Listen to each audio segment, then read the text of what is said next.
తెలంగాణలోని 3 జిల్లాల్లో ఎమ్మెల్సీ ఉప ఎన్నిక పోలింగ్ కొద్దిసేపటి క్రితం ముగిసింది. మధ్యాహ్నం 2 గంటల వరకు 49.53% పోలింగ్ నమోదైంది.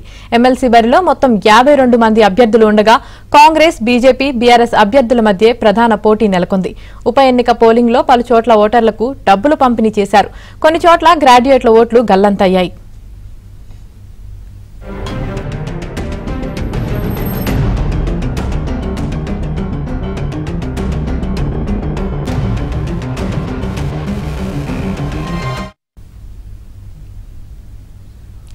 తెలంగాణలోని 3 జిల్లాల్లో ఎమ్మెల్సీ ఉప ఎన్నిక పోలింగ్ కొద్దిసేపటి క్రితం ముగిసింది. ఇదే విషయానికి సంబంధించి మరింత సమాచారం తెలియజేయడానికి వరంగల్ నుంచి నవీన్, అలాగే ఖమ్మం నుంచి శ్రీధర్, అలాగే నల్గొండ నుంచి రవి అయితే అందుబాటులో ఉన్నారు.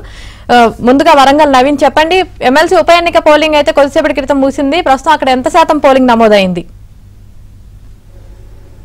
యామిని, కొద్దిసేపటి క్రితమే ఇక్కడ పోలింగ్ ముగిసింది. క్యూ లైన్లో కూడా ఎవరు లేరు. మనం చూస్తూ ఉన్నాం వరంగల్లోని ఆర్ట్స్ కాలేజ్ మైదానంలో ఉన్నటువంటి పోలింగ్ కేంద్రం. ఇక్కడ పోలింగ్ పూర్తి స్థాయిలో ముగిసింది. ఎవరు కూడా క్యూ లైన్లలో లేరు. ఈ పోలింగ్ కేంద్రానికి వచ్చేసి 70% పోలింగ్ నమోదైంది. అంటే మనకు అధికారులు 2 గంటల వరకు ఉన్నటువంటి వివరాలను మాత్రమే అందించారు.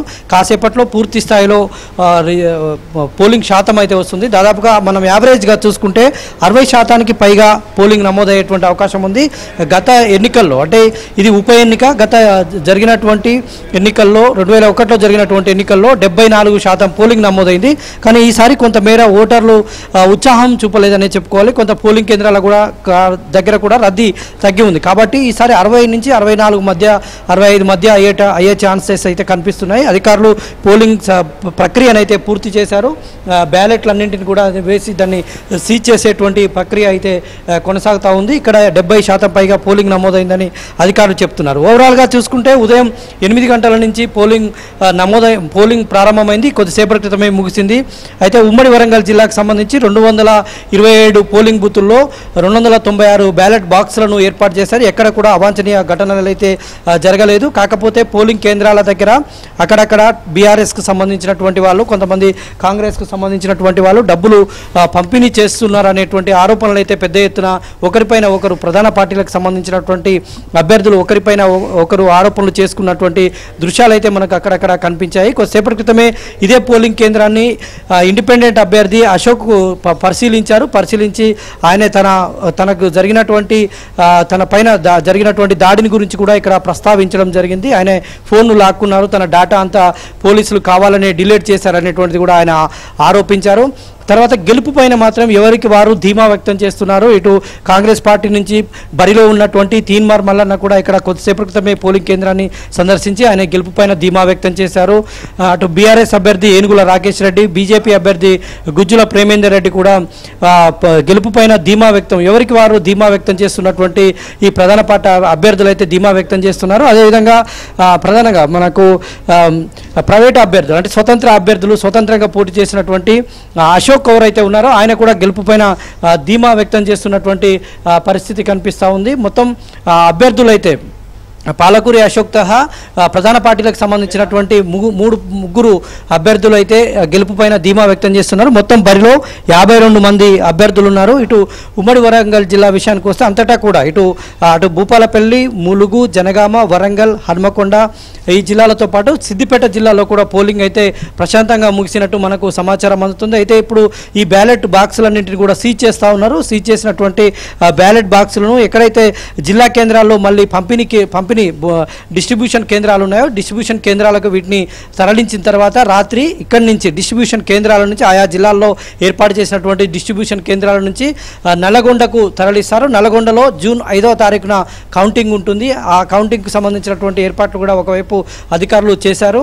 అయితే మొత్తంగా పోలింగ్ అయితే ప్రశాంతంగా కొనసాగినటువంటి పరిస్థితి కనిపించింది. ఇక్కడ మధ్యాహ్నం ఉన్నటువంటి వరకు 59%, అంటే 2 గంటల వరకు ఉన్నటువంటి పోలింగ్ శాతం మనం చెప్తున్నాము. చూసాము. తర్వాత 3-4 అంటే ఈ 2 గంటల మధ్య జరిగిన పోలింగ్ అయితే చాలా అంటే ఈ 2 గంటల్లోనే ఎక్కువగా ఉంది. ఎందుకంటే మధ్యాహ్నం ఎండ వేడిమికి చాలామంది బయటకు రాలేనటువంటి పరిస్థితి. 12కు ముందు తర్వాత 12 నుంచి 3 వరకు కూడా పోలింగ్ తక్కువగా ఉంది. 12 నుంచి 3 మధ్యలో, ఎందుకంటే ఆ టైంలో ఎండ ఎక్కువగా ఉంది కాబట్టి తక్కువ పోలింగ్ శాతం నమోదైంది.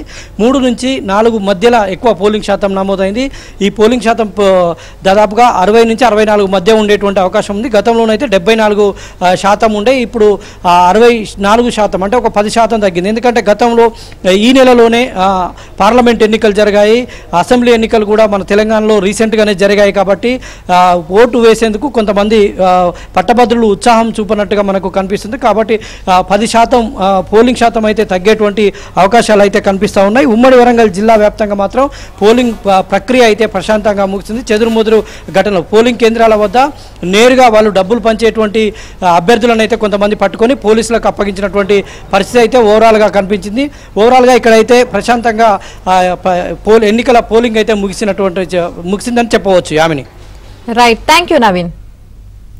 ఇక ఖమ్మంలో ఎమ్మెల్సీ ఎన్నికల పోలింగ్ ఎలా జరిగింది, అదేవిధంగా ఎంత శాతం ఓటింగ్ నమోదైంది అని తెలియజేయడానికి ఖమ్మం నుంచి మా ప్రతినిధి శ్రీధర్ అయితే అందుబాటులో ఉన్నారు. శ్రీధర్, చెప్పండి, అక్కడ పోలింగ్ శాతం ఎంత నమోదైంది? యామిని, ఖమ్మంలో పట్టభద్రుల ఎమ్మెల్సీ ఉప ఎన్నిక ప్రశాంతంగా ముగిసింది. 2 గంటల వరకు అధికారిక లెక్కల ప్రకారం 49.5% పోలింగ్ నమోదైంది. 2 గంటల నుంచి కూడా అంటే 4 గంటల వరకు పోలింగ్ కొనసాగింది. ఇంకా కొన్ని పోలింగ్ కేంద్రాల్లో ఓటర్లు లోపలే పోలింగ్ కేంద్రాల్లో ఓటు వేయడానికి వెళ్ళి అంటే 4 గంటల లోపు అంటే 4 గంటలలోపు ఎవరైతే పోలింగ్ కేంద్రాలు చేరుకున్నారో వాళ్ళని ఇంకా ఓటు వేయడానికి అనుమతించారు. క్యూ లైన్లో వాళ్ళు ఓటు వేయడానికి ఎదురు చూస్తున్న పరిస్థితి ఉంది. ఎందుకంటే 12 గంటల వరకు పోలింగ్ కేంద్రాలకు తరలి వచ్చిన ఓటర్లు 12 నుంచి ఎండ వేయడం ఎక్కువగా ఉండటంతో ఆ పోలింగ్ కేంద్రాలు రావడం ఆగిపోయారు. ఆ తర్వాత మళ్ళీ మధ్యాహ్నం 3 గంటల నుంచి పోలింగ్ కేంద్రాలకు నెమ్మదిగా గ్రాడ్యుయేట్లు పట్టభద్రులు తమ ఓటు హక్కు వినియోగించుకోవడానికి పోలింగ్ కేంద్రాలకు వచ్చిన పరిస్థితి. కొన్ని పోలింగ్ కేంద్రాల్లో ఇంకా ఓటర్లు ఓటు వేయడానికి ఎదురు చూస్తున్నారు. ప్రస్తుతం 4 గంటలకు పోలింగ్ ముగియడంతో పోలింగ్ ముగిసిన చోట అంటే ఓటర్లు ఎవరు అక్కడ ఓటు వేయడానికి రాకుండా పూర్తిగా ముగిసిన పోలింగ్ కేంద్రాలు ఇక్కడ ఏవైతే ఉన్నాయో అక్కడ మాత్రం పూర్తిగా డోర్స్ క్లోజ్ చేశారు. ఎవరిని కూడా లోపల రాయించే పరిస్థితి లేదు.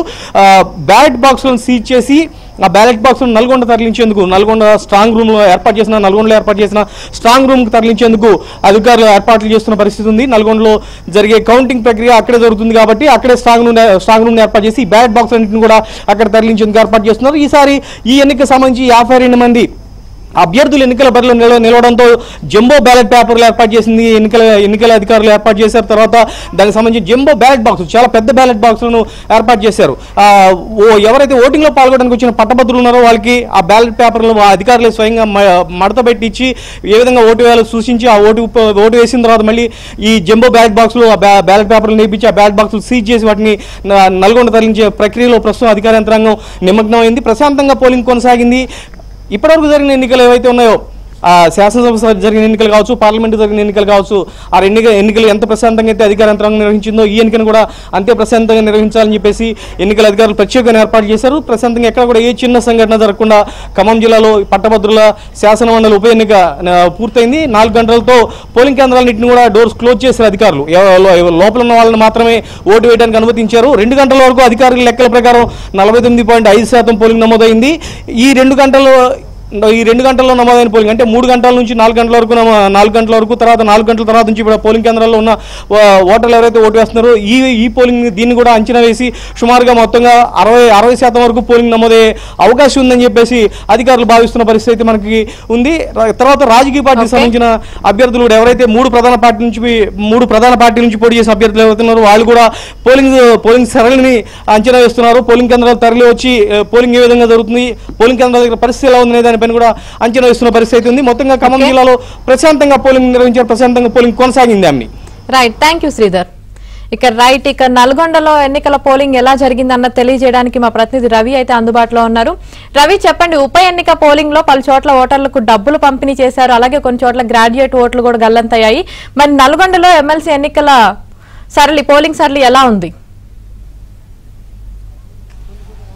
యామిని నల్గొండలో ఉమ్మడి నల్గొండ జిల్లా వ్యాప్తంగా నల్గొండ, ఖమ్మం, వరంగల్ పట్టభద్రుల ఎమ్మెల్సీ ఉప ఎన్నిక అయితే ప్రశాంతంగా ముగిసినట్లయింది. అయితే నార్కట్పల్లిలో మాత్రం మధ్యాహ్నం పూట స్వతంత్ర అభ్యర్థి పాలకూరి అశోక్ అయితే డబ్బులు పంచుతారు అనేది అడ్డుకోవడం వీడియో చిత్రీకరణ చేస్తున్న నేపథ్యంలో అతనిపై దాడి జరిగింది. నార్కట్పల్లి పోలీస్ స్టేషన్లో ధర్నా చేసి ఆందోళన చేసిన పరిస్థితి మినహా ఉమ్మడి నల్గొండ జిల్లా వ్యాప్తంగా పట్టభద్రుల ఎమ్మెల్సీ ఉప ఎన్నిక పోలింగ్ అయితే ప్రశాంతంగా ముగిసింది. ఇప్పటి వరకు అనధికారిక సమాచారం ప్రకారం దాదాపుగా 65.65% పోలింగ్ అయితే నమోదైంది. అయితే గత 2021 ఎమ్మెల్సీ ఎన్నికల్లో 76% పోలింగ్ నమోదైంది. కానీ అందుకు తగ్గి దాదాపుగా 10% ఈ ఎమ్మెల్సీ ఉప ఎన్నికల్లో పోలింగ్ శాతం నమోదయ్యే అవకాశాలు ఉన్నట్లయితే అధికారులు భావిస్తున్నారు. ఇంకా అధికారికంగా సమాచారం అయితే వెలువడాల్సిన అవసరం ఉంది. మొత్తంగా 12 జిల్లాల్లోని 34 అసెంబ్లీ నియోజకవర్గాల్లో దాదాపుగా 34 అసెంబ్లీ నియోజకవర్గాల్లో 605 పోలింగ్ కేంద్రాల్లో మొత్తం 807 జంబో బ్యాలెట్ బాక్సుల ద్వారా పోలింగ్ అయితే జిల్లా ఎన్నికల అధికార యంత్రాంగం ప్రశాంతంగా నిర్వహించగలిగింది. 4 గంటలకు పోలింగ్ సమయం అయితే ముగిసింది. అయితే ఇప్పటికే మనం చూసుకోవచ్చు అన్ని పోలింగ్ కేంద్రాల్లో ఉన్నటువంటి మొత్తం కూడా గేట్లు మూసివేసి లోపల ఉన్నటువంటి బ్యాలెట్ పేపర్లు అన్ని సరిదిద్దుకునే ప్రయత్నం చేస్తున్నారు. వీటన్నిటిని కూడా జంబో బ్యాలెట్ బ్యాగ్స్లో వాటిని సైజ్ చేసి వాటిని ప్రస్తుతం నల్గొండ ఎన్జీ కాలేజీ ఉన్నటువంటి పోలింగ్ బూత్లో ఉన్నాం వాటన్నిటి కూడా కౌంట్ చేసుకొని వాటిని జంబో బ్యాలెట్ బాక్స్లో వేసి సీజ్ చేసిన తర్వాత నల్గొండతో పాటు 12 జిల్లాల్లోని 34 అసెంబ్లీ నియోజకవర్గాల్లో పోలైనటువంటి ఆ పోలింగ్స్ ఉన్నటువంటి బ్యాలెట్ బాక్సులు అన్నిటినీ నల్గొండ తిప్పర్తిలోని ఉన్నటువంటి అనిశెట్టి దుబ్బలపల్లి సెంట్రల్ వేర్ గోదాం హౌస్కి అయితే తరలిస్తారు. దాదాపుగా ఈ రోజు సాయంత్రం నుంచి మొదలైనటువంటి ఈ ప్రక్రియ రేపు తెల్లవారుజాము వరకు కూడా ఈ 34 అసెంబ్లీ నియోజకవర్గాల్లో పోలైనటువంటి బ్యాలెట్ బాక్సులు అన్నీ నల్గొండలోని దుబ్బలపల్లి సెంట్రల్ వేర్ గోదాంకి అయితే చేరుకుంటాయి. అక్కడ స్ట్రాంగ్ రూమ్లో భద్రపరుస్తారు. జూన్ 4న ఎంపీ ఎన్నికల ఫలితాల మరుసటి రోజే 5వ తేదీన పట్టభద్రుల ఎమ్మెల్సీ ఉప ఎన్నికల ఫలితాలు అయితే లెక్కించే అవకాశం ఉంటుంది. అయితే ఆ సాధారణ ఎన్నికలకు భిన్నంగా ఈ ఎన్నిక ఉంటుంది కాబట్టి పట్టభద్రుల ఓటర్లు మాత్రమే పాల్గొనే నల్గొండ, ఖమ్మం, వరంగల్ పట్టభద్రుల ఎమ్మెల్సీ ఉప ఎన్నికల్లో మొదటి ప్రాధాన్యతతో పాటు 1, 2, 3 ప్రాధాన్యత ఓటు ప్రకారంగా పట్టభద్రులు అయితే వేస్తారు. కాబట్టి ఆ కౌంటింగ్ ప్రక్రియ అయితే 5వ తేదీన మొదలై దాదాపు 6 వరకు కూడా కొనసాగే అవకాశం ఉంది. మొదటి ప్రాధాన్యతతో పాటు 2వ ప్రాధాన్యత, ఆ తర్వాత 3వ ప్రాధాన్యత లెక్కించాల్సిన అవసరం ఉంటుంది. మొదటి ప్రాధాన్యతలో ఎవరికైతే 50% ఎక్కువ వస్తారో వారిని విజేతగా ప్రకటించే అవకాశం ఉంది. మొత్తంగా నల్గొండ, ఖమ్మం, వరంగల్ పట్టభద్రుల ఎమ్మెల్సీ ఉప ఎన్నిక ఉమ్మడి నల్గొండ జిల్లాలోని 205 పోలింగ్ కేంద్రాల్లో ప్రశాంతంగా కొనసాగింది. Right, thank you Ravi.